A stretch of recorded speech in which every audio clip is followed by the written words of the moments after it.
gaveling. I'm just kind of informally gaveling today. Good morning, everyone, and thank you all for being here a little bit early this morning. I want to particularly thank my colleagues for their accommodation. This morning we have a pre-gavel presentation and proclamation to encourage all Portlanders to observe and join in the observance of Cesar E. Chavez Community Service Day in Portland.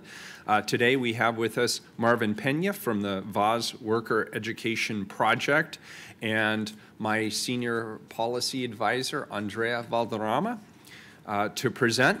We'll follow their presentation with remarks from the council, and we'll read a proclamation which we have in honor of this important day. And if people would like, we have an opportunity for a photo before we gavel in for today's meeting. So thank you everyone for being here, and I'll turn it over to Marvin and Andrea. Okay. Good morning. Good morning, President. Thank you for having me here. Just push the button. Oh, sorry. There you go. So, well, I will start all over again. Thank you for having me here, and it's an honor to be here presenting and talking about VOS and Cesar Chavez.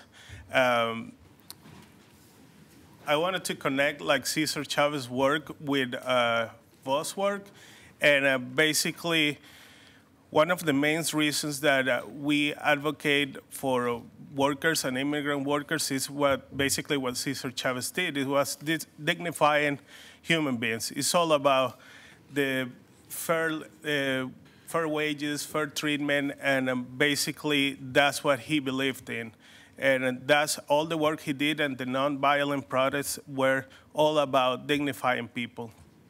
And basically, that's the reason why we existed as an organization. VOS is a nonprofit who advocates for immigrant workers and workers' rights in general, as Cesar Chavez did at his time. And what we try to do is connect these workers with employers, most of them homeowners, and but also make sure that they get paid and they get paid fairly according to the job they do. Because sadly, a lot of them, they don't get paid. They are taken advantage of, and that's something really sad to us. And as an organization, we advocate for them, and we try to intercede in these situations to make it right and make sure that they get the treatment they deserve.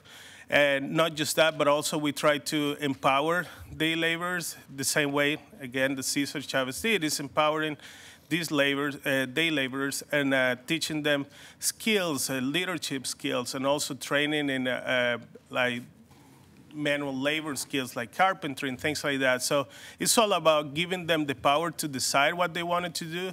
And we try to, with the help of the community, try to empower them that way.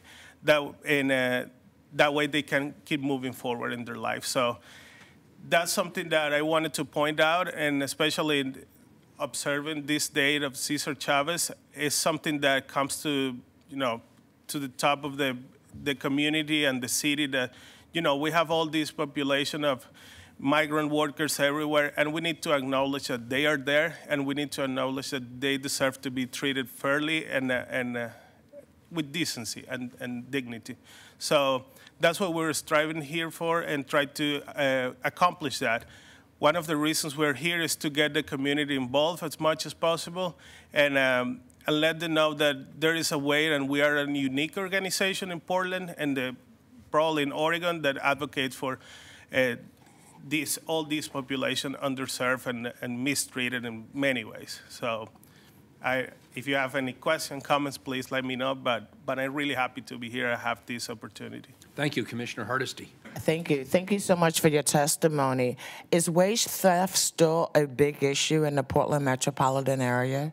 It is. Actually, just like 2 days ago, we had a couple of workers who did a job for 3 days straight, and the person who hired them didn't pay. And we're talking about $500 or something like that, which might not be like a lot, but it's a lot to them. And they just count on every dollar to live day by day, some of them living in shelters and things like that.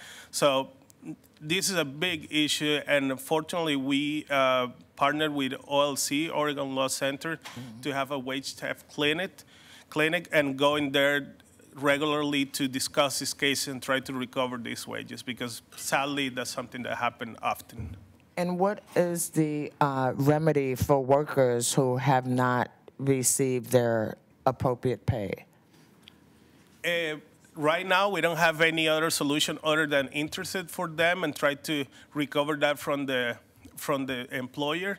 So what we do, and now partnering with OLC, is try to create systems in place that we can recover that and just prosecute this person who didn't pay it. But right now, we don't have like a emergency fund and anything like that to, pay them and then we get the money back. We have none of that. So sadly, they just stay without the pay for 3 days to, I don't know, a week or more, depending on the case.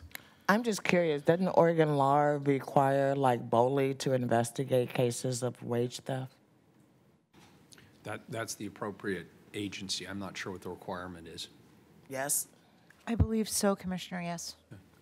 That from legal counsel. So legal counsel says that BOLI, state law says that they're the organization that is supposed to investigate wage theft. Mm-hmm. So if you're not getting assistance with the state elected leader that is supposed to protect wages, then you should come and talk to my office, and I'm sure we'd be happy to do what we could to assist you.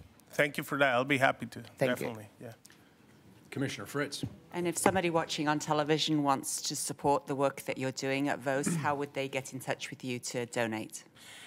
Basically, you can go to our website. There is a donation link, and you can donate as much as or as little as you want. And also, you can become what we call a VOSista, which is a recurrent donor. And even $5 every month, it makes a huge difference for us because we live off donations, and we don't get like any commission or fee for the work they do. The money that they earn, that goes straight to them. So we just facilitate and in some way advocate and protect their rights the best way we can with the capacity we have. So. And is that voz.com? It will be Portland, voz.org, O-R-G. So, yeah. Great. Thank you. Thank you. Yeah, thanks. Good morning. Good morning, Mayor and members of council. Thanks so much for having me here today. My name is Andrea Valderrama. I'm a Senior Policy Advisor in the Mayor's Office and Vice Chair on the David Douglas School Board. And I brought my boss here with me since she's on spring break this week. This is Rosalia. I'm a first-generation Peruvian American. My family came to the States after Sendero Luminoso's attempted violent coup in Peru. And when they arrived in the States, they were day laborers. My mom worked odd hours at a hospital, and so I went to clean houses with my aunt and my grandparents. So whenever I had spring break or in-service days, I didn't spend them at camps or a friend's house. I spent them cleaning houses and commercial buildings in San Francisco. We lived in Oakland at the time. I've been working here in this building for almost 6 years, and I still remember my very first day in City Hall. I remember the nerves, the excitement, and what I remember most was how much my new office reminded me of the ones that I used to clean in San Francisco. Except no longer was I cleaning the cubicles and the desks, I was working in them in a different way. It took years for the imposter syndrome to dissipate. Years of policy change, coalition building, resource allocation to Outer East Portland initiatives, to VOS Workers' Rights Education Project. And it didn't help that I was one of the few people of color and Peruvians in the building. I don't think there are probably any other Peruvians here right now, but that's okay, I'm used to it. One of few women, one of a few who live in Outer East Portland, past 205. When we cleaned the offices, I remembered that we'd have to work as quickly as possible so that we would avoid engagement with the other people who were there. And today, instead of my daughter watching me work quietly so as not to be seen, she gets to see me testifying in front of you, making slow but steady institutional change, and she gets to feel like this city hall, this building, represents her because there are people here who look and talk like her in leadership. And that's the power of workers' rights advocacy. That's the power of economic justice. And today we celebrate the achievements of Cesar Chavez and the agricultural worker movement. But I would be completely remiss if I did not pay tribute to one of the most inspiring women in my life and a key leader in this work, Dolores Huerta. The movement would be nothing without her, and we cannot and must not forget her or other women of color who were at the forefront of this fight. If it were up to me, I would change the name to include her name in the title, because that's how much she has meant to me in my life. Si se puede, the term coined by Dolores Huerta, has been everything from a powerful rally cry to a personal mantra to me. It's what I told myself when I first walked into this building, si se puede. It's what I told myself as the first person of color appointed to the David Douglas School Board. And it's what I told myself when I was the only person of color to graduate from my master's program. Dolores Huerta paved the way for women like me to believe, yes, it can be done. So the celebration of this proclamation is so exciting today to mark this day, Cesar Chavez Day, and the work and the movement that went into advocacy for workers' rights for communities like mine. And I'm looking forward to continuing to see the next step, the policy and the programmatic changes that come after it. Policies like prevention of wage theft, pay equity, driver's licenses for all, like we're seeing at the state, licencias para todos, are the next step. And I'm really excited to continue those conversations with you all. And looking forward to seeing other Latinx community members and ULA participate in this really exciting opportunity. So thank you so much for your leadership. Thank you, Andrea, and we're proud to have you work in our office and be an important contributor to what goes on here at City Hall. And we love watching your daughter grow. And colleagues, let's all remember when we're honoring people to think about who all we need to honor in our proclamations. I appreciate you reminding us. I remember we had Oliver Lent Day and Oliver Lent's son's day. And since there was a son, I was pretty sure there was a Mrs. Lent at some point. Or at least the mother of... That was presumptuous of you. The mother of young Lent. So we need to be remembering that too often the women who have been involved have not been honored. So thank you for bringing that up. That's true. Thank you, colleagues. Any further comments before I read the proclamation? Commissioner Hardesty? No? Very good.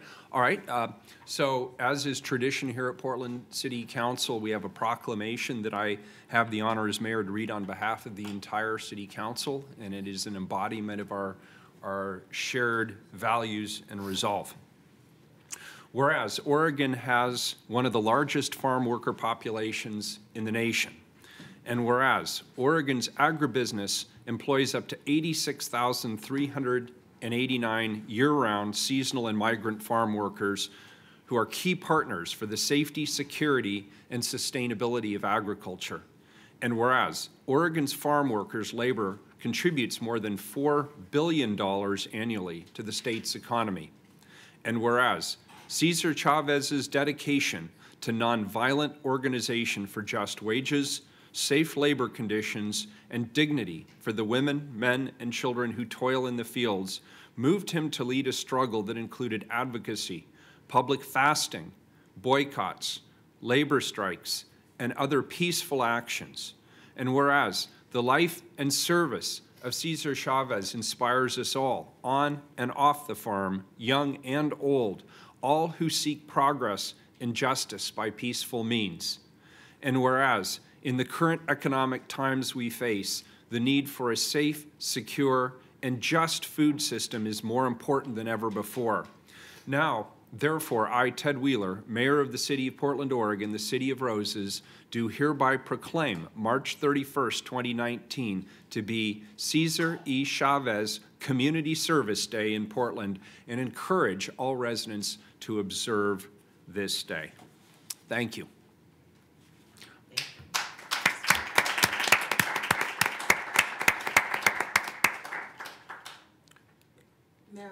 Commissioner Hardesty?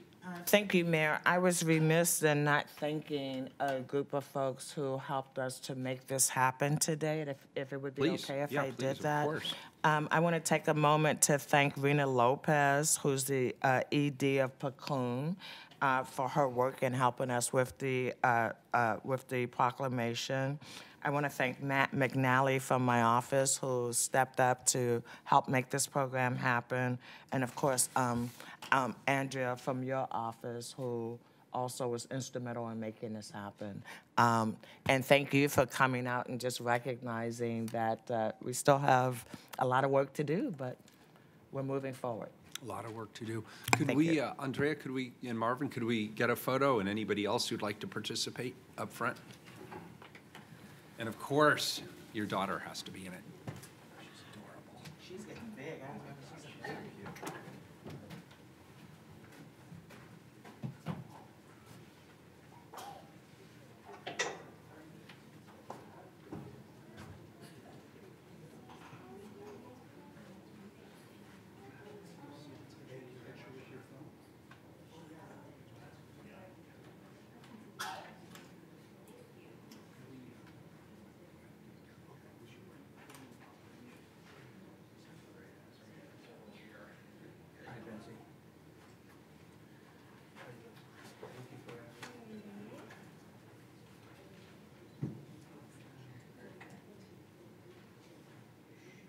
Right here, everyone.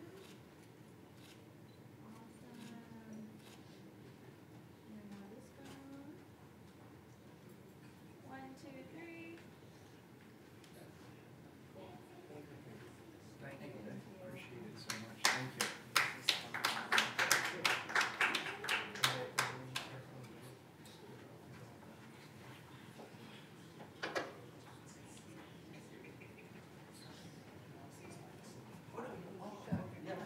Appreciate it.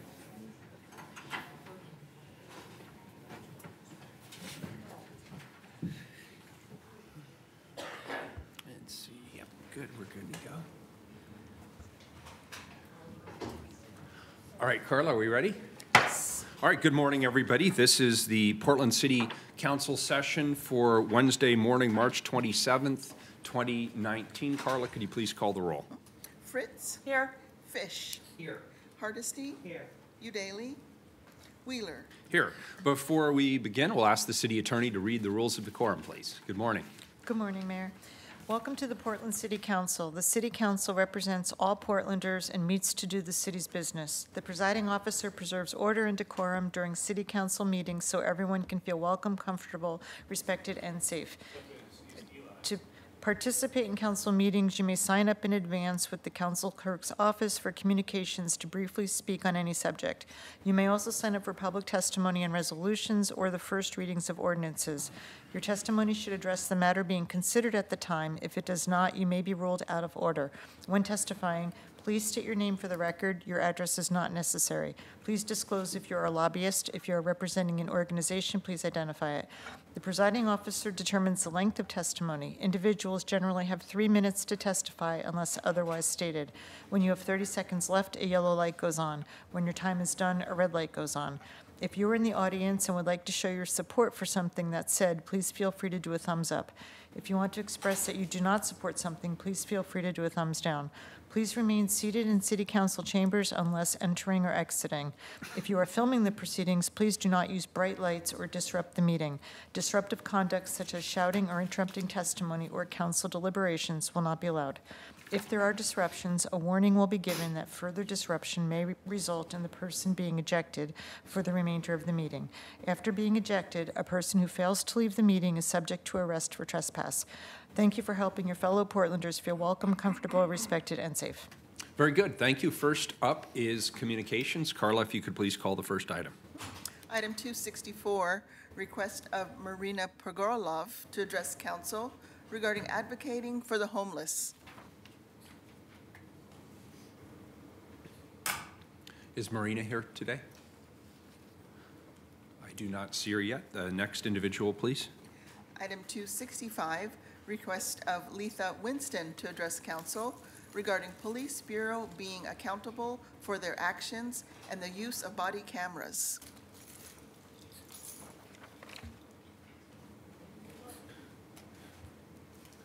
Good morning. Name for the record. 3 minutes, please. Good morning. My name is Letha Winston. I'm Patrick Tyrone Kimmon's mother. I'm here today because my son was murdered September 30th of 2018 by Jeffrey Livingston and Sergeant Brett. I started a petition September, right after my son was murdered, for body cameras. I watched on the news that you and your coworkers was looking into the body cameras, and I honestly feel like if you're going to put them on the officers, they do not need to be tampered with. They need to be running the whole time that they're on duty. No stopping, no pausing, just straight through. We need to be very clear that we see our loved ones when things are happening. On September 30th of 2018, I feel like nothing that night should have happened, but my son was shot down like he was just a horrible child. It was no need for the Portland police to kill my son and shoot him 9 times. If it was a threat, when he was running towards them, they should have shot him at that point. He was no longer a threat to your officers when he turned his back. Not only that, I'm not sure if you really dug into 400 pages or not, but he was shot when his hands was up. Me and my family watched the video. The video has been edited.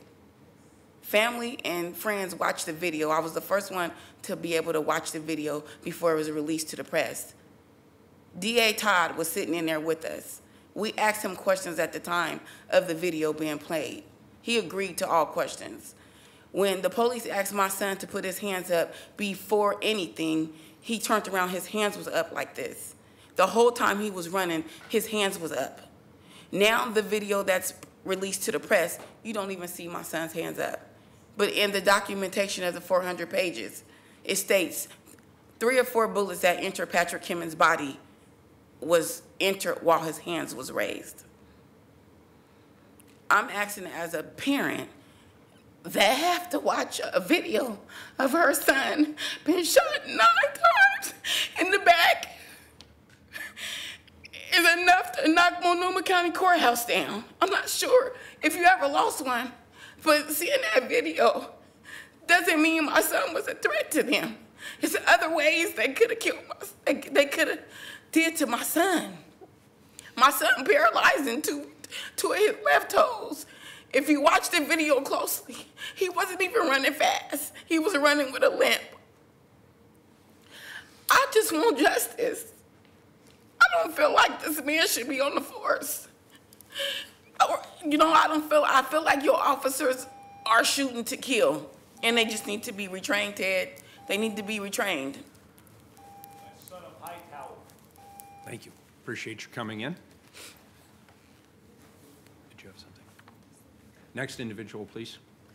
Item 266, request of Brooke Kavanaugh to address council regarding Zenith's expansion of fossil fuel infrastructure and increase in trains carrying crude oil. She contacted us and is not able to make it. Next individual, please. Item 267, request of Julia Jefferson to address council regarding having voice heard on the matter at hand. Good morning. Good morning. How much time am I given? 3 minutes. I'll make it quick. Thank you. Okay.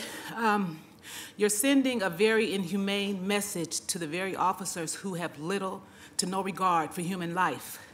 To allow a hate-filled, at the very least, to demand money for the disgracement he brought to your department sends a horrible message to those who have sworn to protect and serve. Is unacceptable. Would you reward a child with acting out in the worst way with candy? It is not enough to stress every day as a black person who is blessed, first of all, to see another day, and worry if you too will be targeted by a system of people who deem them as less than human. Imagine being blessed to see another day of life because our Creator has blessed us to do so, then not be accosted by an officer just walking. That's another thing that really needs to be changed. If I'm just walking down the street, what right does an officer have to pull over and ask me for ID? I could ask him the same. More so, imagine due to the color of my skin, I'm targeted on a daily basis. Could you imagine? I've often asked the question, what if many who felt I'm gonna skip that part. Okay, I wish there was a way I could literally give you my shoes. I really do. I'd give them to you for 1 week, and I'd be willing to bet you couldn't handle it. You'd never make it. We ask that the killing stops, especially of young black men, black people in general.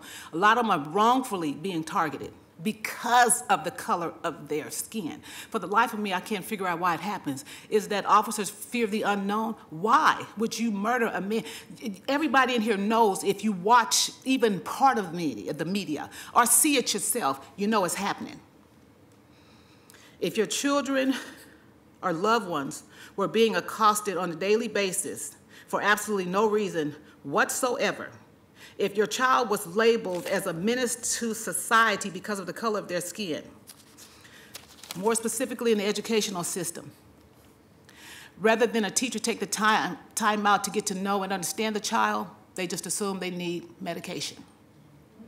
That's for those who don't give a damn about our children. We are sick and tired of our brothers, our loved ones being murdered. I too watched that video. After reading the yearly report, the person who conducted the autopsy even asked the officers, why the excessive shooting? This young man had bullets even in his behind, yet he was a threat. If you watch that video in its entirety, it would clearly show that he was never a threat. It's a damn shame when you allow officers to continue to kill us for no reason. It's gotta stop. It's gotta stop. Is my time up? Yes, thank you. Next individual, please. Item 268, request of Sandra Shotwell to address council regarding historic resource draft proposal. Good morning. Good morning. Name for the record, please, 3 minutes. I'm Sandra Shotwell, and I'm here to talk to you about an issue that's much less important, but oddly, indirectly related, which it has to do with housing and designation of historic districts and various, and in that way, indirectly relates to historic issues of segregation and redlining and so forth. So I've spoken to the council twice before, and I come mostly to express my appreciation. I'm here to say that I support the Historic Resource Code amendments that have been proposed by the Bureau of Planning and Sustainability after extensive public input.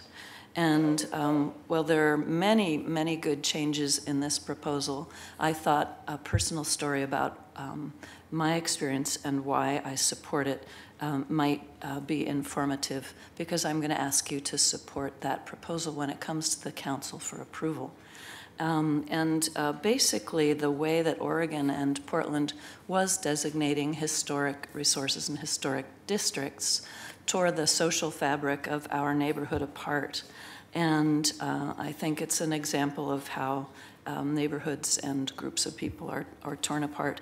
In the past, the reliance on the National Register designation did not allow any local input. One person could designate an entire neighborhood as a National Historic District, and Oregon law automatically linked it to local land use restrictions. So all of the let's say I designated the neighborhood, all of my neighbors would suddenly be hit with land use restrictions and review.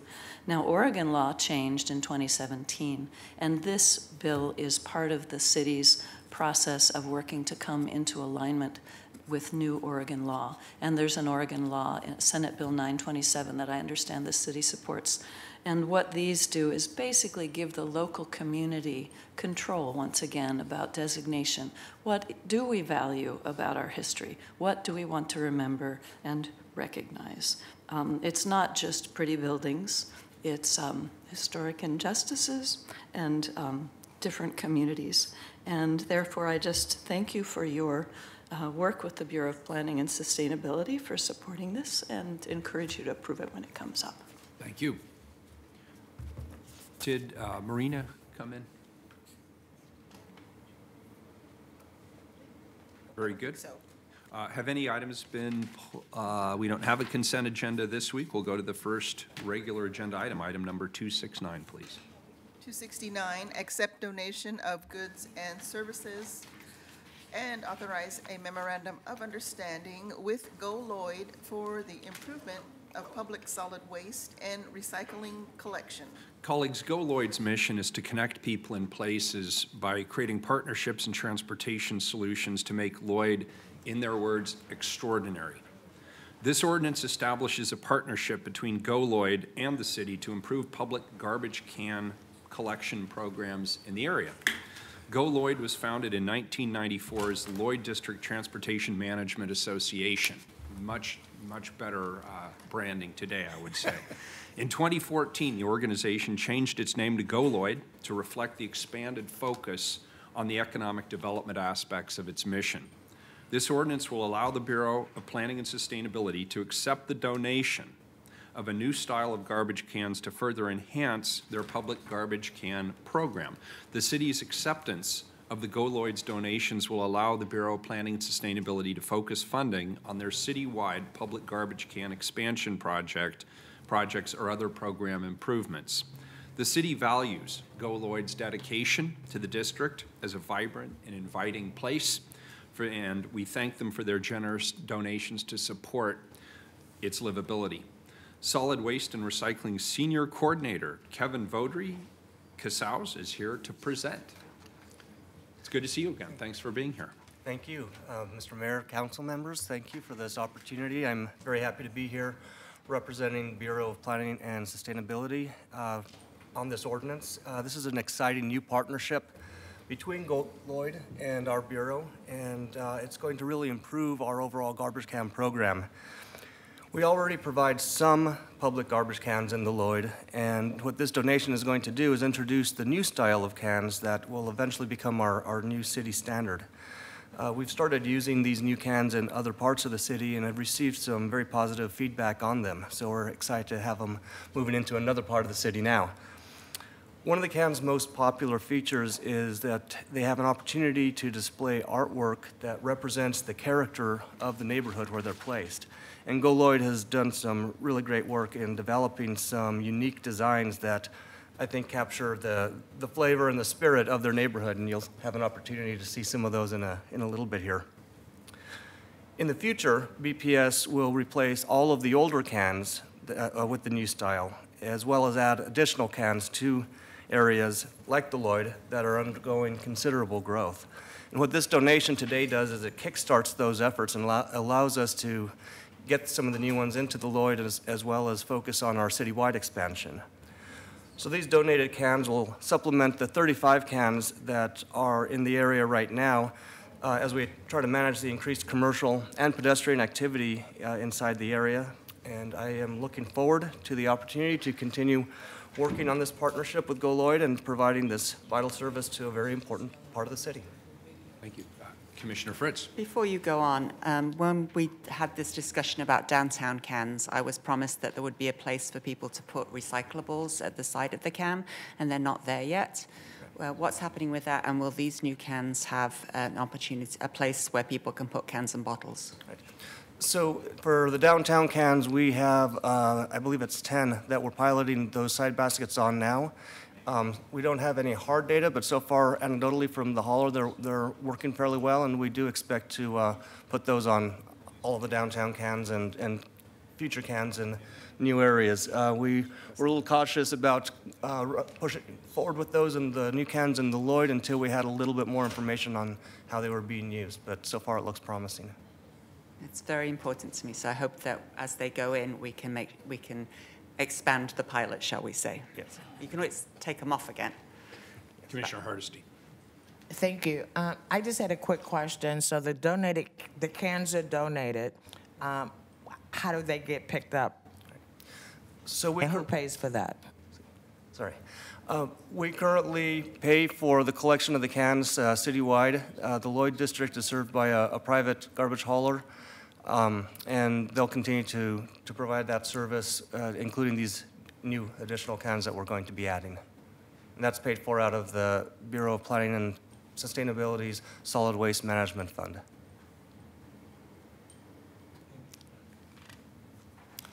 Okay. Morning. I'm Wade Lang with American Assets Trust and chair of Go Lloyd. And I think this is the third time in the last few months we've been up here talking about some great things that we're doing in the Lloyd neighborhood. And the public-private partnership continues. And I'll let Paul show it to not take up any more time. Yeah, my name is Paul Comrie. I'm the pedestrian program manager for Go Lloyd. We have a short presentation here. There it goes. Is this ready to go? I'm going to go ahead and skip through some of the slides since Mayor Wheeler gave a very good overview of what Go Lloyd does. At the beginning of this project, we took a survey of all of the cans in the Lloyd neighborhood, and from there we were able to identify a corridor along MLK and Grand that is significantly lacking in this infrastructure. So for the first phase of our project, we've chosen to focus on MLK and Grand. We currently have 12 cans that are having the artwork installed right now, and they'll be going into the ground hopefully in the next couple of weeks. The locations of those cans are represented by the stars on this map here. That's part of our first phase. We're planning to install 21 cans along MLK and Grand. And after that, we're planning to expand the program to include the rest of the Lloyd neighborhood, specifically the Broadway-Weidler corridor, which is also lacking in this infrastructure. We'd like to thank the artists and the support that we've had from the local businesses in Lloyd. Portland Street Art Alliance was very kind to reduce their administrative fees, and we were able to get artwork from 3 local artists to go on these cans. Our current sponsoring businesses include the Hotel Eastland, Inn at the Convention Center, Lloyd Community Association, Spirit of 77, Oregon's Finest, and City Center Parking. All of these businesses have provided funds to pay for the art that'll be going on these cans. We've got some examples. This piece is from Alex. Another piece from Alex. This is Mariana's work, and most recently, Ben Patterson. You'll have to ignore the Pearl District symbol. Ben did not have access to the Lloyd logo that will be on the cans. But this is an example of what the cans will look like once they're installed. And lastly, I would just like to thank City Council for adopting this ordinance. Mayor Wheeler and his staff were very instrumental in connecting Go Lloyd with Kevin and the folks at Bureau of Planning and Sustainability that have made this happen. I would also like to thank Portland Street Art Alliance and our artists and the businesses that have provided sponsorship to pay for that art. Very good. Thank you. Any questions, colleagues? Commissioner Fritz. Let me ask again about the recycling containers. I'm concerned about people who are losing income, and I'm also concerned about if that's the only place you can throw away your can, you're going to throw it in a can that nobody can fish it out of. We are actually planning to install the side carriage for recyclable bottles and cans on all of our garbage cans in the Lloyd neighborhood. At the time that they go in? Correct. Thank you very much. Very good. Does that complete your presentation? Yes, very good. Thank you. It was short, to the point, fact-based. Do we have any public testimony signed up for this item? Yes, we do. We have 3 people, Lightning, Robert West, and Charles Bridgecrane. Very good. And I would remind people, please keep your testimony focused on the matter at hand. Thank you. Thank you. 3 minutes, name for the record.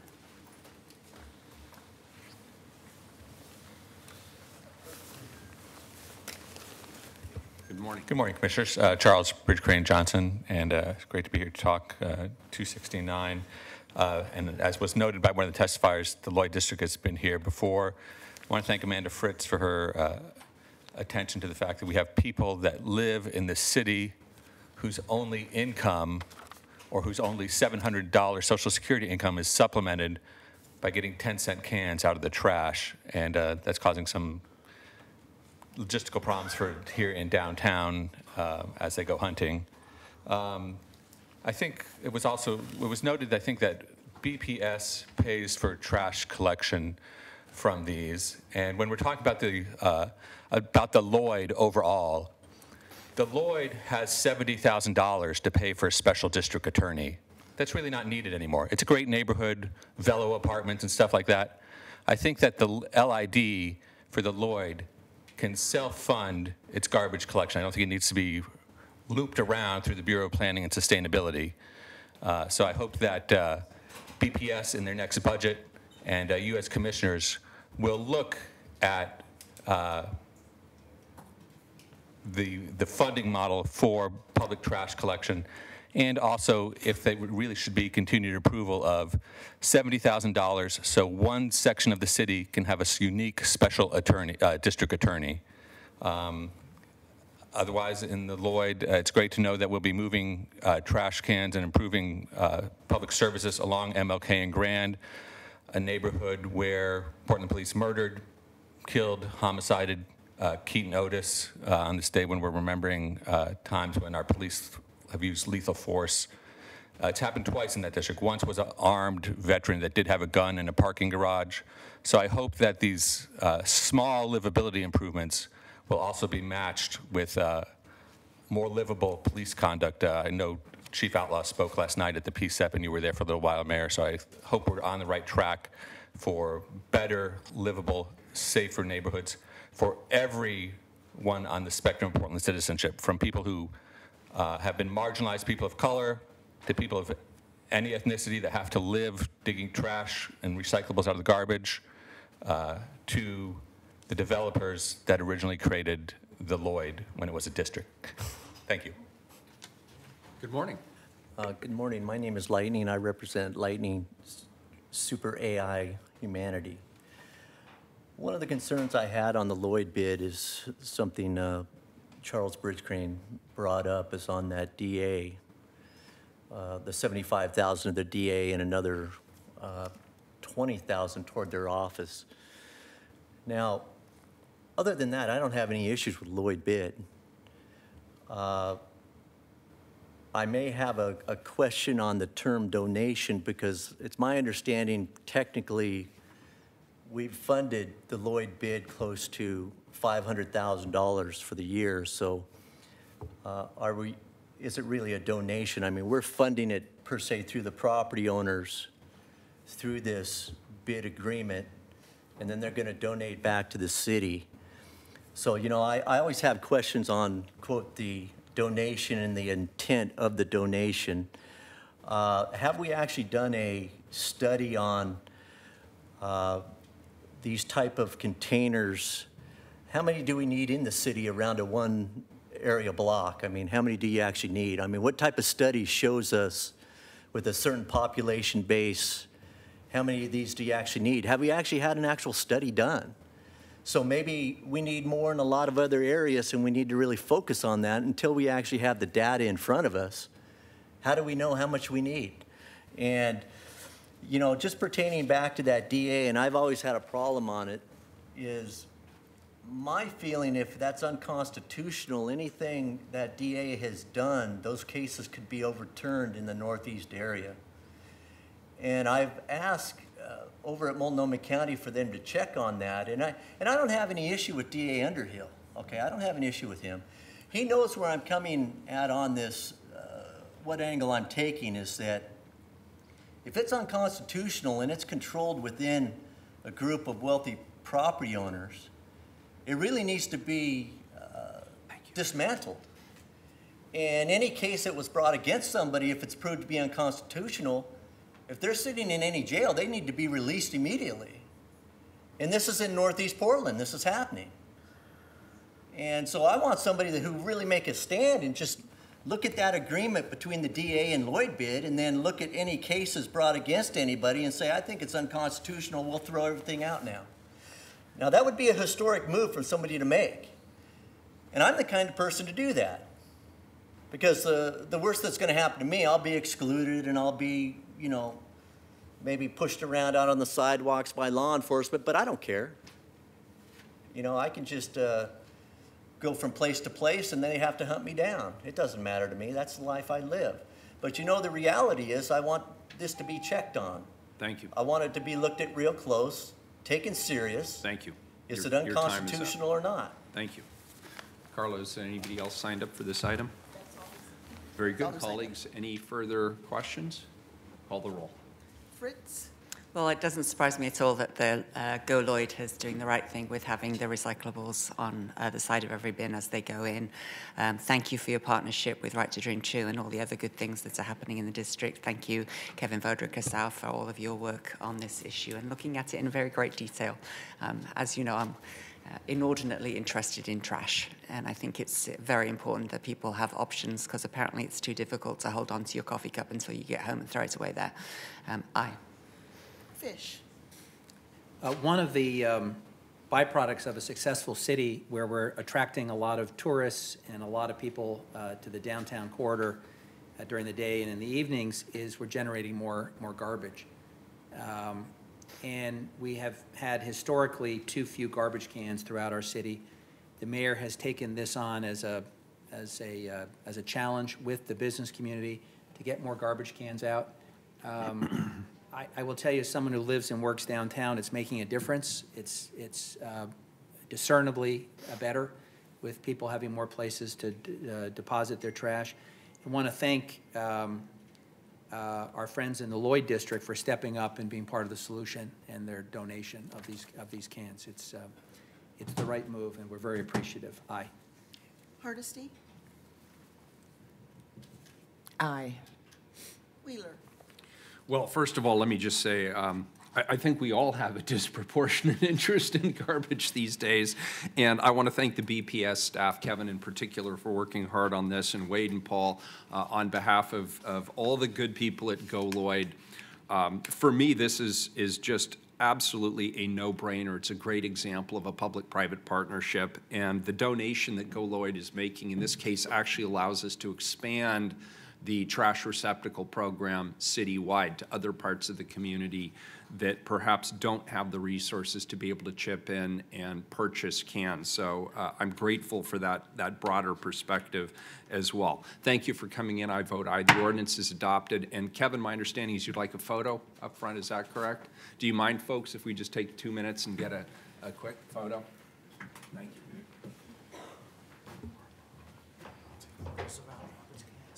We're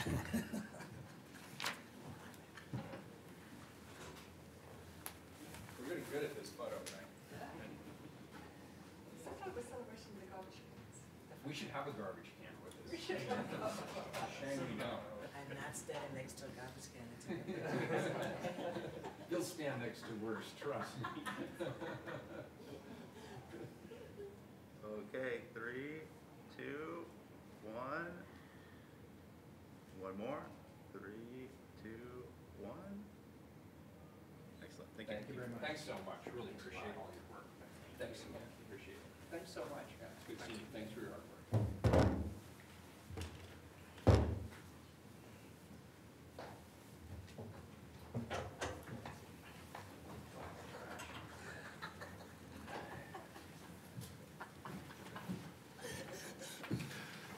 Well, colleagues, I'm sorry to say that ends the part of the council session where we talk trash. Now we'll move on to item number 270.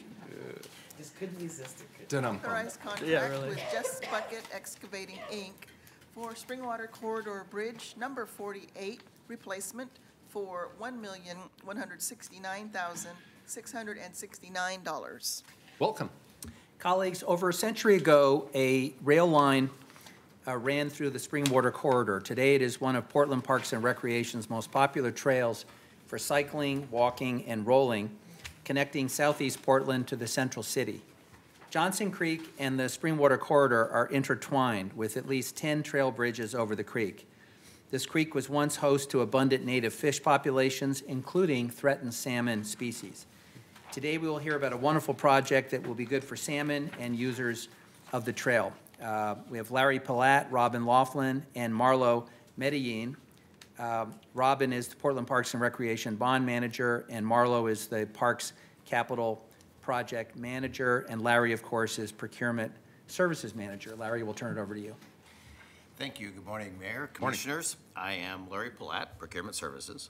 You have before you the ordinance recommending a solicitation contract award to Just Bucket Excavating for the Springwater Corridor Bridge 48 replacement, which encompasses the intersection of Southeast Johnson Creek Boulevard and Southeast 45th Street Address is 4500 Southeast Johnson Creek Boulevard. The amount is $1,169,669.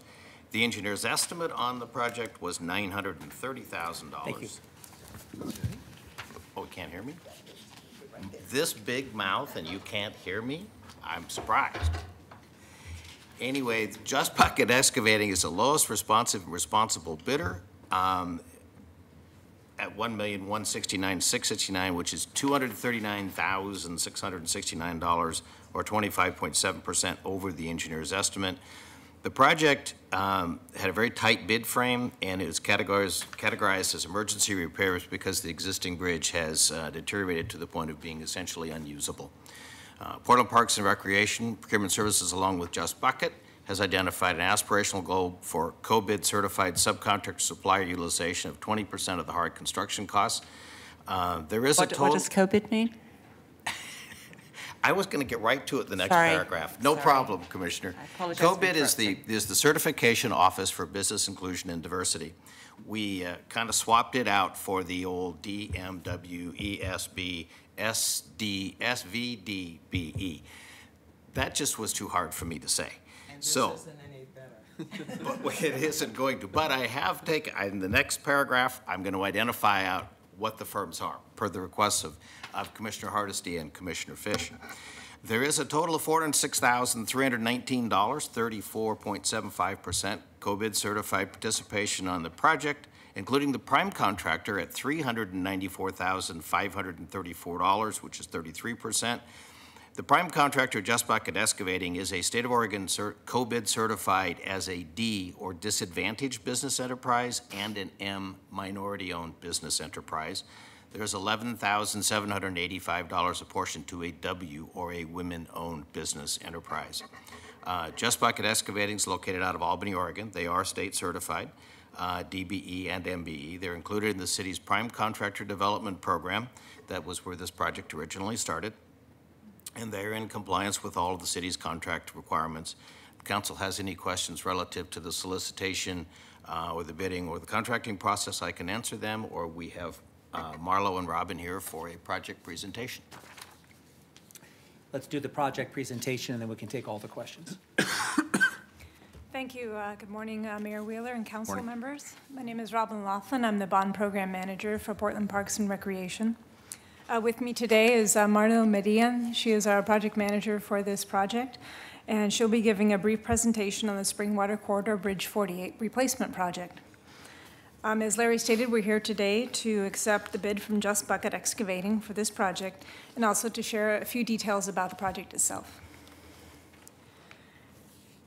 The Springwater Corridor Bridge project is part of the 2014 Parks Replacement Bond that was generously passed by voters in 2014. They approved a $68 million bond measure to address the most critical needs in our park system without increasing tax rates.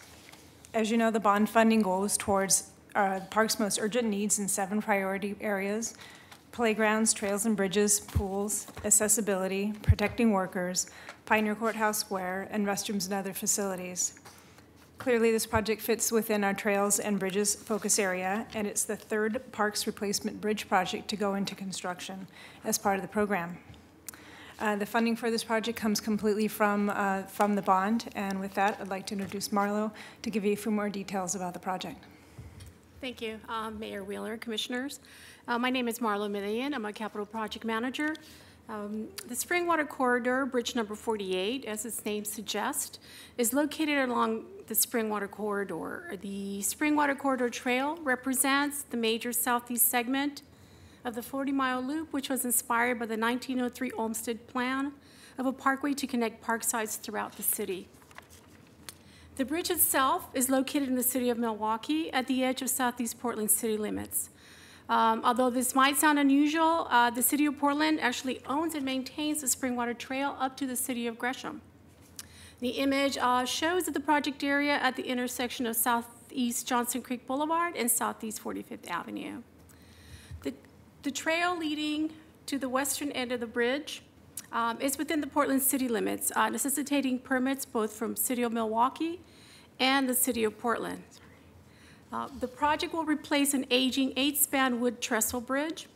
The new bridge will provide unobstructed passage of Johnson Creek and enhance the safety and enjoyment of Springwater Trail users for years to come. The current bridge design is problematic. The existing Bridge 48 currently has 3 sets of pile supports resting in the creek bed. These piles create obstructions where debris can lodge, creating log jams and putting additional stress on the structure.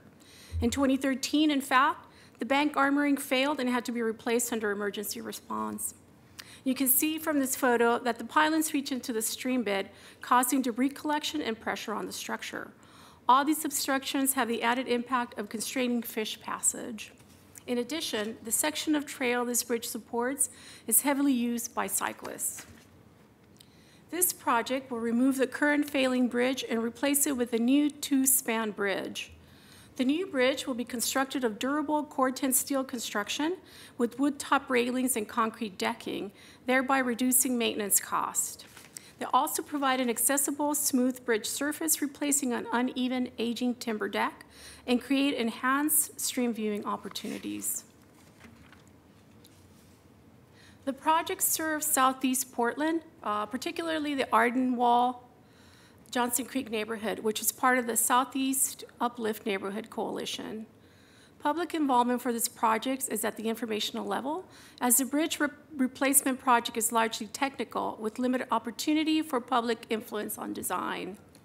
Still, the bond project to replace this bridge included outreach to neighboring businesses and the community. Outreach also included email announcements to establish contact lists, including byportland.org. Flyers to neighborhood residents and signage along trail were also part of the outreach. Prior to construction, information again will be shared using the same mediums to provide information about impacts and detour. With approval of this ordinance, we anticipate construction to start mid-May 2019 and construction expected to go through early fall 2019. We are here today to request acceptance of the bid from Just Bucket Excavating, Inc.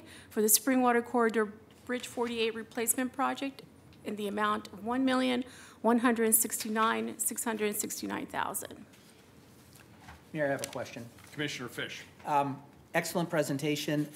The one thing that you don't highlight in this PowerPoint is once the bridge is taken offline and we replace it, what is the alternative route that you have worked out for pedestrians and for bicyclists? Yes, although we don't show the slide there, we evaluated 3 possible detour routes. One was along Southeast Johnson Creek Boulevard. However, that route is heavily trafficked by large trucks, so that was deemed unacceptable. We also evaluated a route to the north of the Springwater Corridor, but that route is 1.25 miles off the Springwater Trail with an elevation gain of 155 feet. And that's to the city of Portland. An alternative route south of the Springwater Corridor Trail is to the city of Milwaukee. It's much shorter and it's through a residential neighborhood, and it only adds about 1,500 square feet to the route. Thank you very much. Very good. Colleagues, any further questions? Any public testimony on this item, Carla? Yes, we have 4 people signed up. Very good. First 3 are Lightning, Charles Bridge Crane, and Willie Davis Jr. So this is on accepting the bid. And again, reminder, this is a question about accepting a bid for the contract with Just Bucket Excavating on this project. Thank you. Good morning. Yes, my name is Lightning. I represent Lightning Super AI Humanity. One of the concerns I have on these type of bids is that I normally like to see what type of work these companies have done in the past. And just for your information, I did pull up their website, and they didn't really have anything there. And that's always a concern to me when we're approving a bid. I always like to have an understanding, what other projects have you done? And when you're talking in the $1 million range, I don't think it's too much to ask them to say, we need to have this at least provided on your website so the public could do a quick review and to have an understanding. That's not too much to ask. Now, moving along, I understand this is going to be, if I'm correct, you went from a wood trestle bridge, now you're going to a steel. as you know, when I'm dealing around water, and I'm quite familiar with this, is I would prefer to go stainless steel. And I want more longevity out of this, and I don't know if there was a cost to analyze that if you were to go with stainless steel. Now, looking at what you showed from the pictures, are you going to have actual pilings going into the water itself? I assume those are going to be steel because wood obviously hasn't worked out in the past. You're still at the 130-foot bridge length. They said due to the steel tariffs, there's been some additional pricing. I was just curious on the analysis, how much additional pricing were you calculating because of the current tariffs? This is a very important question to understand. And again, just from the overall project itself, what are they going to do with the current bridge there? I haven't heard anything. I'm just kind of curious. And again, on the longevity issue of using steel opposed to stainless steel, what are we looking at on that in overall cost, and can that be upgraded to stainless steel if they feel it would be more appropriate due to the fact we are over water, and stainless steel, as you know, is predominantly what you use on marinas, and as you know, on the waterfronts over here for longevity. I was curious if that could be looked into before this bid is finalized. Thank you. Thank you. Good morning. Good morning, Mayor Wheeler, Commissioners. I am Willie Davis, Jr. I'm the owner of Just Bucket Excavating. Basically, I kind of wanted to answer some of the gentleman's questions that I wasn't prepared for. But for the most part, we have worked on bridges in the past. We also have worked with the Army Corps of Engineers. And I understand the Army Corps of Engineers regulates the waterways and want to make sure that we're getting appropriate structures. Also, there's appropriate methods and means that are being taken to ensure that the fish habitat or the waters are not being disturbed inappropriately. I also would like to express that within this project, we were trying to meet our minority or co-bid goal.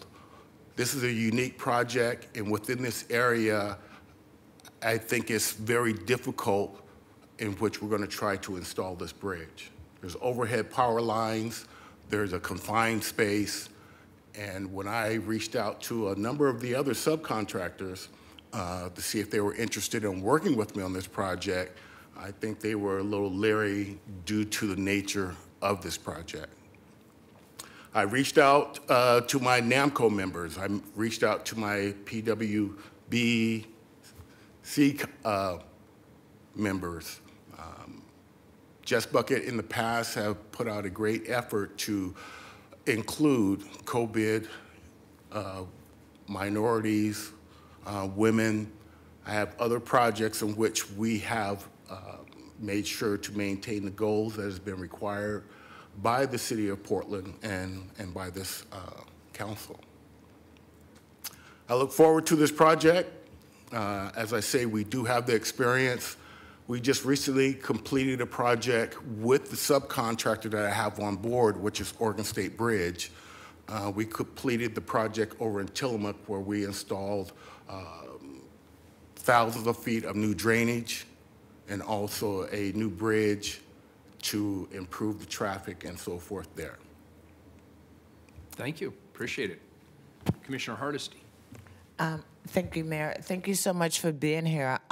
As it was being presented, I did go to your website because I wanted to learn more about your company, and I realized that the links are all broken. So I'm sure that you don't spend a lot of time on the website, but I just wanted to let you know that for like the public who goes looking for you, you might want to let people know that your website is not working. I sure will. Thank you so much. Mr. Davis, Just Bucket does a lot of work for the city. And it's fairly unusual for the principal of a company to come to council when we do these things. So thank you for carving out the time to be here and to be a resource and a reference. And we appreciate that you thought so highly of this process and this particular contract that you're here in person. It means a lot. No problem, Commissioner Fish. Commissioner Fritz. Thank you for being here. Tell me, what's the origin of the name Just Bucket? Ooh. I got 35 seconds. No. No, you get as much time as you like for in response to a question. I just especially a good one. Well, you've been before us before, and I really appreciate you taking the time that your company has had bids before which we've approved, and I just was always curious how it came to be. Yes. Basically, when I started out, I was going to build a RV park over in Florence, Oregon. And the local citizens there, residents, were wanting some extra help because I basically had purchased a dump truck and a excavator with a bucket. So I started helping them on the weekends, and then the city of Florence asked me would I help them on an emergency. And I expressed back in 1999 that I'm not a contractor. I'm just gaining this knowledge and information to build my RV park.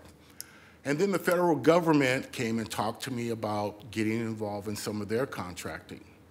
And at that time, I said, okay, I need to get licensed, which is no problem, get insurance, get bonded, and so forth. And then I'm thinking of a name for my company. So I looked out. There was my excavator. And I says, well, I have an excavator with a bucket. I was watching something on TV, I think had the Nike swoosh on there. So I said, hey, there we go, Just Bucket. That's where I started. I had an excavator with a bucket, and it just grew from there. And that's in 1999? In 1999, I started, and then in 2000, I was licensed and became an official contractor.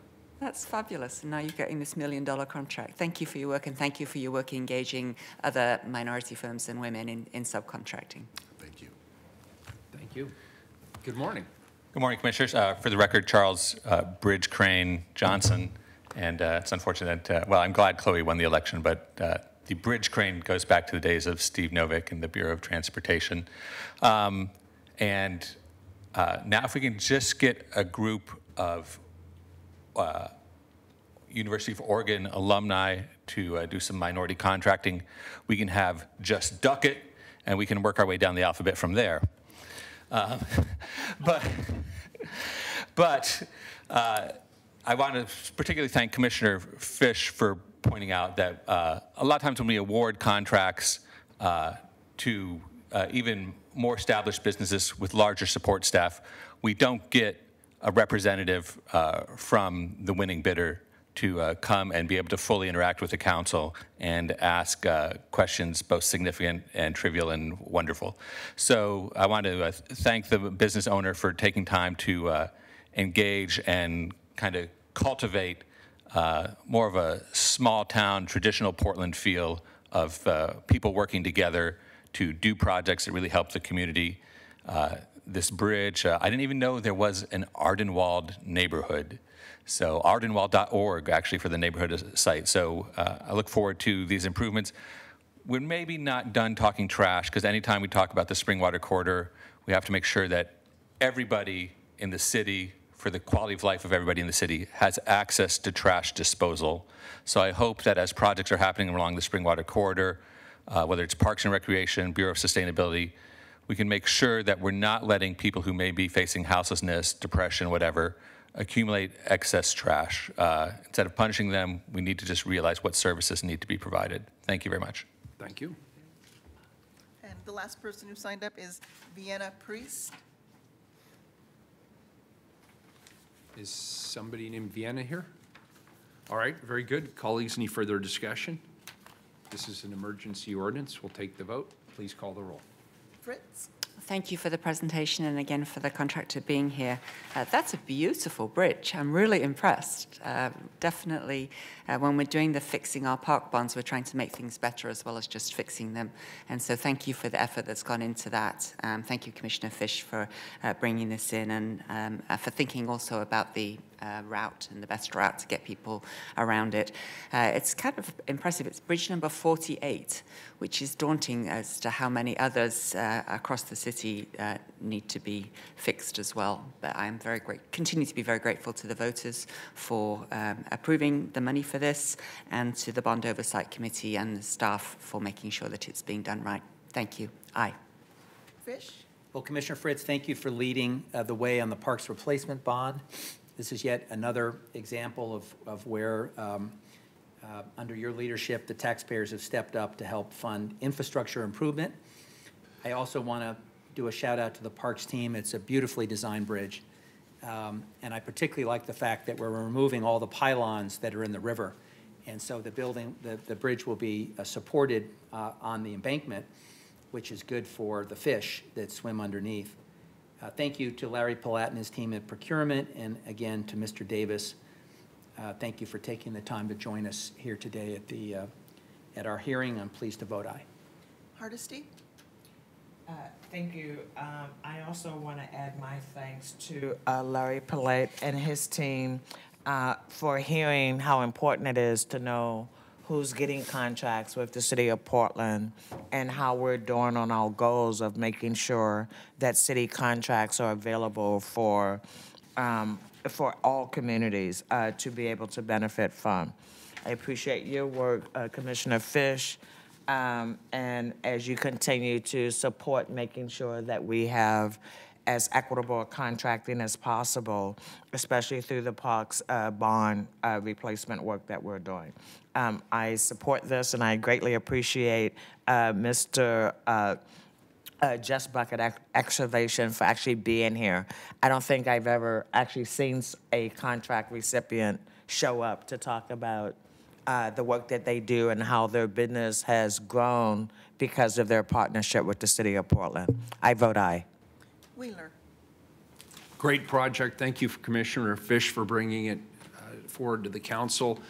Commissioner Fritz, I know that you also had a role in this and obviously had a key role in the Parks Bond in the first place that enabled us to have the funding to be able to do these kinds of projects. Larry, you're always a tough act to follow. Good work, and thanks to the contractor as well. It's a well-bid project, and I think the public's getting a very, very good deal out of this. I vote aye. The ordinance is adopted. Thank you. Next item is a second reading, item number 271. Authorize a contract with the lowest responsible bidder for the construction of the Northeast Broadway and 94th Pump Station Upgrade, project number E10783, for an estimated construction cost of $1.2 million.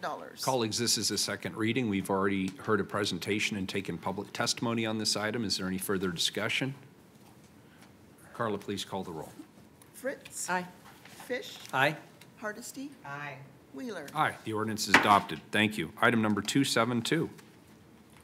Approve the designation of 12 trees as City of Portland heritage trees and remove the heritage tree designation from 2 trees. Commissioner Fish. Colleagues, Portland Parks and Recreation's urban forestry team manages, protects, and grows our urban forest. Most years, City Council receives an ordinance with updates on the heritage tree inventory. For this year's update, we have a presentation from, we have a slightly different team here. So I had Gina and Greg. We've got Angie as well, And who Angie. supervises the whole thing. Okay, welcome. And who wants to start? I will start. Okay. Good morning, Commissioners and Mayor. My name is Gina Dake, and I am a botanic specialist with Portland Parks and Recreation Urban Forestry, and I'm also the program manager for the Heritage Tree Program. Heritage trees in Portland are protected by Title 11 trees, Portland's tree code. Year-round, tree inspections, permit issuance, and tree care are performed on heritage trees by urban forestry tree technicians, tree inspectors, and tree crew arborists, and we thank them for the work that they do. Volunteers are another important aspect of this program. Currently, 9 community members serve on the Heritage Tree Committee.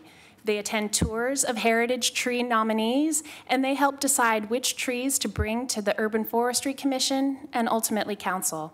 At this time, I'd like to introduce Greg Everhart, an Urban Forestry Commission member and the chair of the Heritage Tree Committee, to present this year's Heritage Tree nominees. Great. I'm glad to be here once again. This is sort of an annual tradition. We'd like to get it through you before the May 1st deadline for new nominees. So there's always bad news, which is delisting, and then good news. So I'm going to show actually 14 trees. There's not enough time to actually talk about each of them, but we lost 2 to disease. This is the bad news. Another elm. Really grateful that the Urban Forester has the elm monitoring program. They see the signs of these disease in susceptible trees, get them tested, and then we get the wood disposed of properly as soon as possible. That really protects the remaining elms. This tree you might remember because it was part of a real public controversy. Neighboring arborists knew that this was an unusual species, gorgeous, huge tree. And they pressured the developer. It took about a year and several site redesigns to preserve this tree, and they eventually consented to the Heritage Tree designation. So it was fairly recently. We're really sorry that there is now in Oregon something called thousand canker disease, and our black walnut trees are going to be susceptible to that. The important thing, and I'm going to say this personally, not kind of officially from the Heritage Tree Committee or the Commission, but the important thing about this tree is, number one, that the wood's going to be salvaged, and number two, that the tree's space is going to be salvaged. This tree will be taken down. The wood will become furniture in a couple years because it's valuable, beautiful wood. But once the stump is ground, this will be a Gary oak tree, and it can live for centuries. If there's one of these trees that you could visit soon, I'd go and see this one because it'll be down in about a month. See the space that it creates underneath it, and then look at the adjacent dwellings that were created in this project, and then see what else is happening on 50th and Division. I really feel strongly that we need landscapes. We need to be able to get our feet on the ground, and we're actually just paving and building in more places, and it really is sustainable, I think. So see this tree. It's just going to look dormant right now, but it is unfortunately dead. Died sort of a slow, painful death last summer. Now for the good news. But at least it got to be a heritage tree for its dying days. It did, and that's it. But it was the public pressure, not our code, that protected it. There are very few trees. There's just a few, over 300, that are actually fully protected by this part of the code. Here's where our heritage trees are located now. Urban Forestry updated these maps so you see low canopy and low income neighborhoods. We're still trying hard to improve species diversity as well as geographic diversity. And I want to say that I'm really grateful that we did outreach about a year and a half ago. We've now got 2 committee members that live east of I-205, 1 in Southwest. So we've got membership in every neighborhood but Northwest. Northwest had been well represented in the past. You've seen all the heritage trees already designated that are near downtown. The trees in pink are the lucky ones of the 40 ones that were nominated. There's actually a dot missing in Northwest. We got consent from that property owner really late. So I'm showing you 12 trees. We actually did not get consent for 2. So in addition to the original 4 trees of merit that we put on our list for future consideration, we'll have 2 more, and we'll continue to work with those landowners, or perhaps actually need to wait for a new landowner and hope that nothing happens to the tree while it's not really protected. Because the point is, on this slide, and this is, I guess, the standard slide. Most of you have seen it before, but we've got the common name, the scientific name, the number of heritage trees of this type, and then their kind of dimensions. DBH, as most of you have heard many times, is diameter at breast height. It's what Title 11 uses. And then whether it's private, we've got 4 of those, street, another 4, and then public or park trees where we've got 4 of those, as well as their neighborhood, because that's kind of what we're tracking. We'd really like to have people in every neighborhood of the city have access to a nearby heritage tree or 2. So the important one, and this is one of the 2 or 3 that I'll mention at more length, This tree would be gone if it just depended on Title 11. We actually got this nomination 2 years ago. The South Neighbors nominated it, but the developer was in land use process on the north side of the property line, and this tree straddled the property line, so we needed consent from both. Ultimately, because it was deemed important enough to be a heritage tree, he adjusted his site plan. The house that's near is quite a bit shorter. And this year, we actually had both the new neighbor and the old neighbor nominate the tree, and both gave consent. So again, just a reminder that our code really, the heritage tree protection is the best thing we have to keep trees. A deciduous conifer here, up near Columbia Boulevard, huge copper beech in Alameda. This will be the new tallest heritage tree. It's just up Balch Creek from the other Doug fir. That's our tallest one. Both of them have been climbed. This has got a more healthy top, and it's about 20 feet taller. Next, we're going to street trees. These two are next to one another.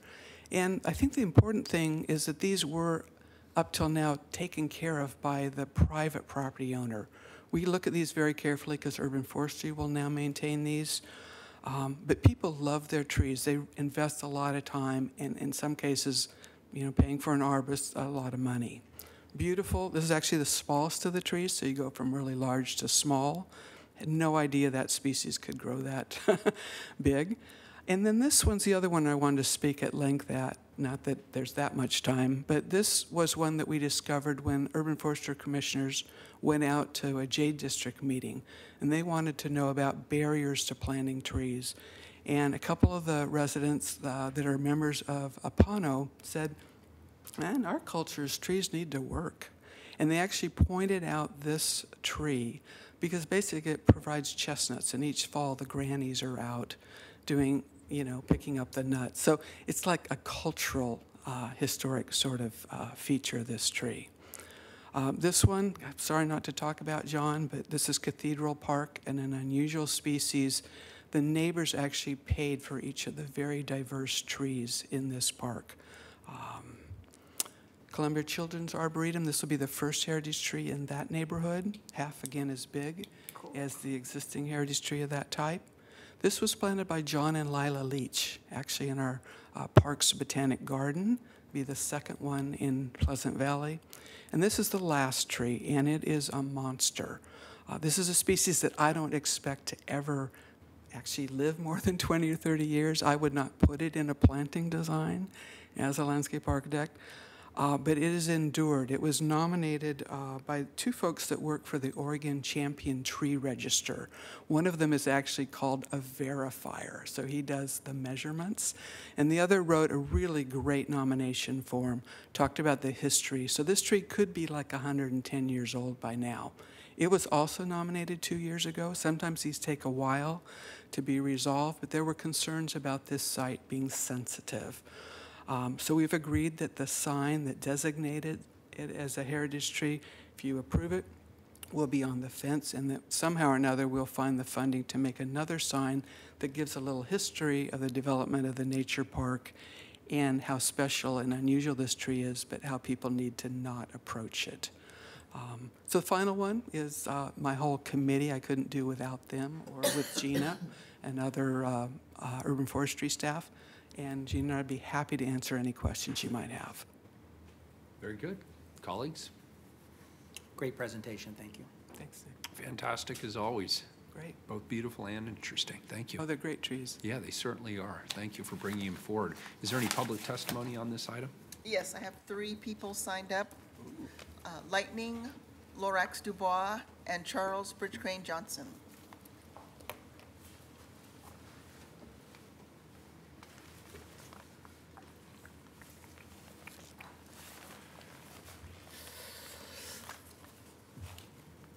Good morning. Good morning. My name is Lightning. I represent Lightning Super AI Humanity. I think even though a tree dies from disease, it should remain on the list of a heritage tree. This is a mother tree that also takes care of the seedlings around this tree. It's been part of the community and deserves that respect, even if the tree passes away and dies, we have honored this tree. So why take that honor away? Why show the tree disrespect? This tree is part of planet Earth. This tree allows us to breathe, to live, as sacred as the water in the city. This tree deserves the respect and the honor and should not have that stripped away because it has died of disease. Could you play the video, Carla, please? Thank you. Just a short video, thank you. Thank you.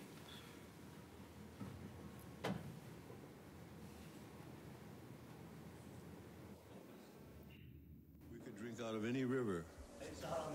If the Europeans had lived the Indian way when they came, we'd still be drinking out of water because the water is sacred. The air is sacred. Our DNA is made of the same DNA as the tree.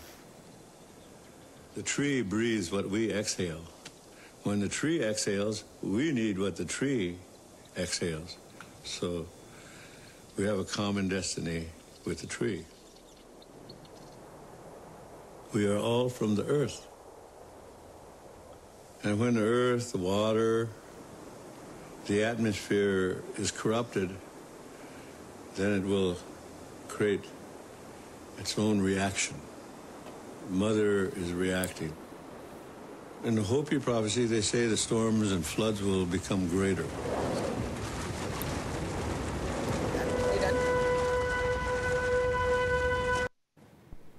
Thank you.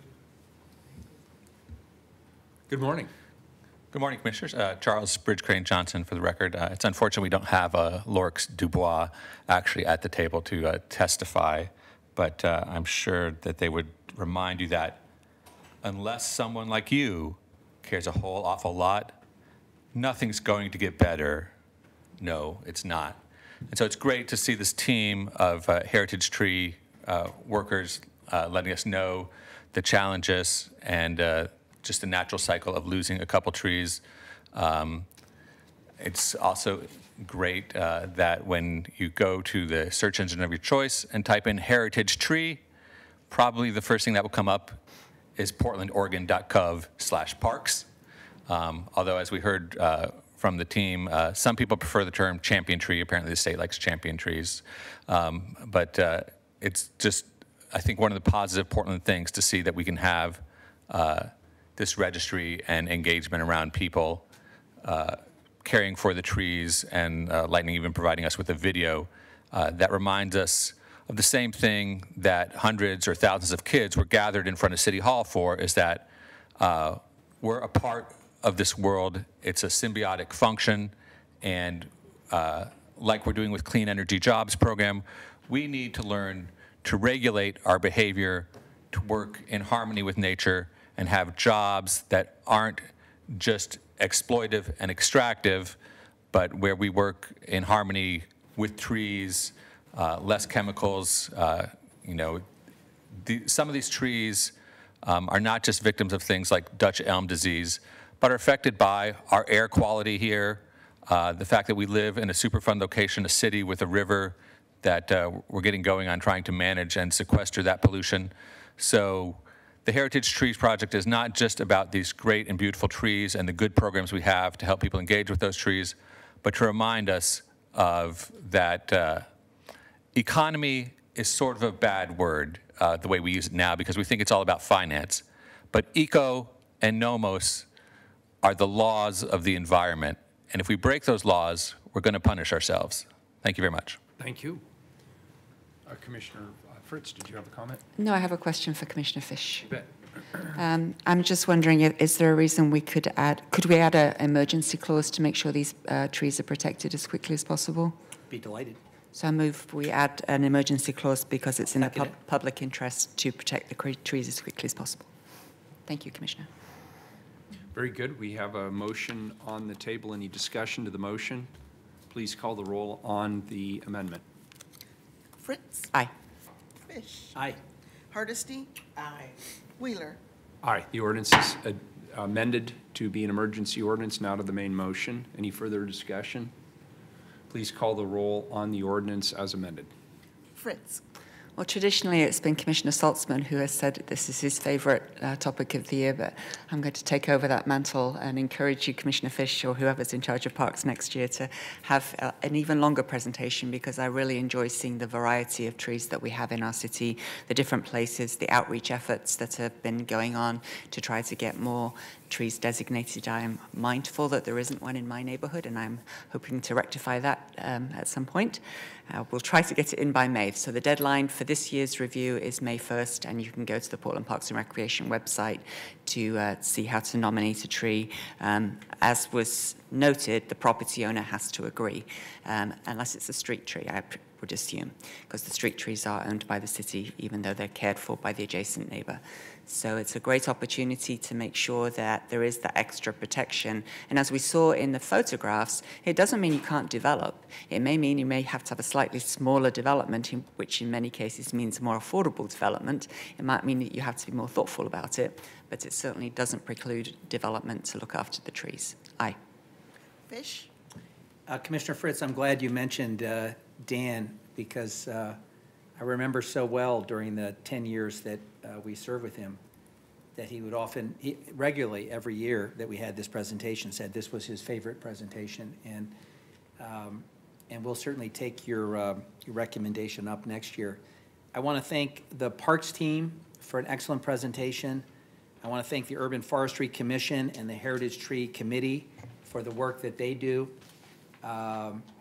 Portland understands the important role that trees play in performing so many important functions, cleaning our air, managing our stormwater, adding shade and beauty to our city. When we designate heritage trees, we do something very special, and we do it just for a select group of trees. And over time, the number of trees designated has grown, and it's one of our proudest traditions, and I'm glad that we're continuing to do so. Aye. Hardesty. Aye. Wheeler. Love the presentation. Thank you, everyone. I vote aye. The ordinance is adopted as amended, and we are adjourned.